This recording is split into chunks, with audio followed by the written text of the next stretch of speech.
Life was great until 1992.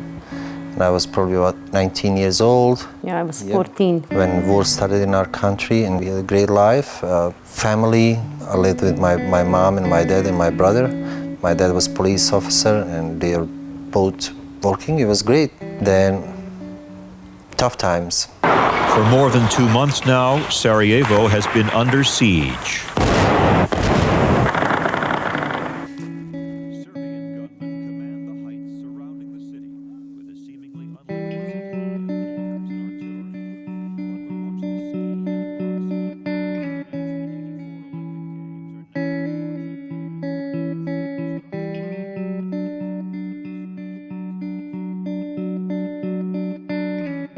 So if we have a church group or a school or a business that would like to have information about World Relief or just know the basic things, I would be the first person to kind of go and share about what we do and even share my own personal story.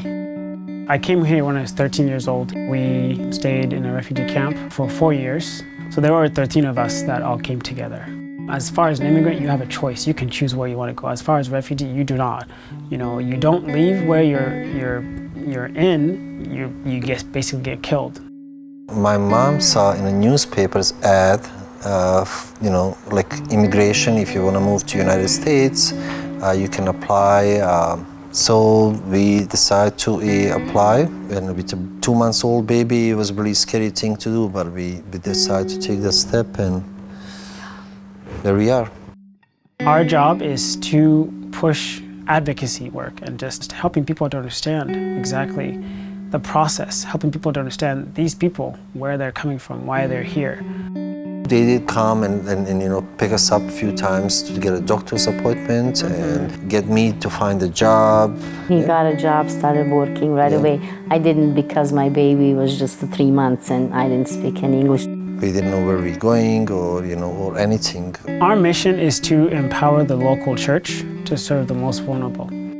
Ladies from the church, they brought some things for us, baby crib for Dean, and we have mattress to sleep and mattress, table and couple chairs. That was it. That's all we had.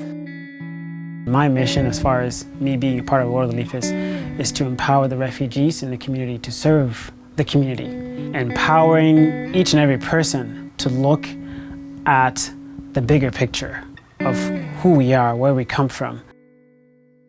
A couple of months ago, we were driving down up a street, me and her, and on a stoplight up on Division Street, I saw the family.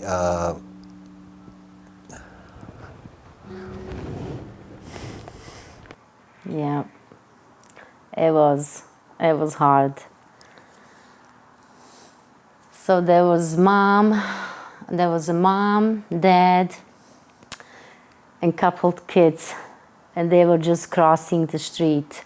And then we saw them. I was like, we have to stop, because we knew they were carrying bags, dollar store bags, and I knew right away they just came here. I knew. So we stopped with the car. I was like, let's just stop and talk to them. And I said, it's okay, can we give you a ride home? They somehow explained to us where they live.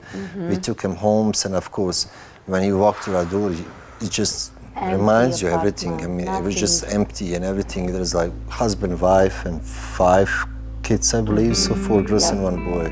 We came home and then made a list, and then we got them everything that they needed. We bought them TV, because we wanted the TV so bad when we were came, so we can watch and learn English. So we got them a TV, pillows, I mean, you name it. We got them everything. Point is, it reminded me so much of us Me when too. we came, and it was just, when I saw him, I say, we have to do something. I mean, anytime. I mean, it's not just this, but anytime if somebody will need help. We're people who are passionate about caring for others. We're people who are passionate about making sure that our brothers and sisters, our neighborhood, is safe. I always believe if you always give, you will always have, and that's the truth, because I know it happened to me so many times. It just happened. There is a sign right there. It Yes, says, I have my the picture sign. says If you always give, you will have. always have. Last $50, I'll give it to somebody or whatever. It come back. Always came back. We are in the largest severe refugee crisis in the world currently. 67 million forced displaced people in the world. Spokane, 3.5 years ago, used to get 600 refugees a year. We barely reached 200 last year, and we're choking on this year as far as getting to that number.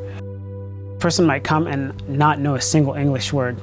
What they'll do, they'll learn English, and they'll go to school, they'll get an education, they'll go to college, and they'll become doctors, they'll become surgeons, they'll do things that are above and beyond. I own my own business now. I have everything I always wanted, even more. I'm able to go home now every year, take vacation for a month to see my family. 5-6 years, and then you go see your family. Now it's nice to be able to go every year to see your family and then help other people too. These are human beings just like you and I, and we desire to have the same thing. We desire to go to school, we desire to have family, we desire to be loved, we desire to care for our community, we desire to grow our community. There are about 35 staff members, and we cannot do this work alone. So we rely heavily on our volunteers, to help us with all the work that we're doing. It's just a beautiful reminder of just because someone looks different from you doesn't mean that they're not able to get to where they need to get to.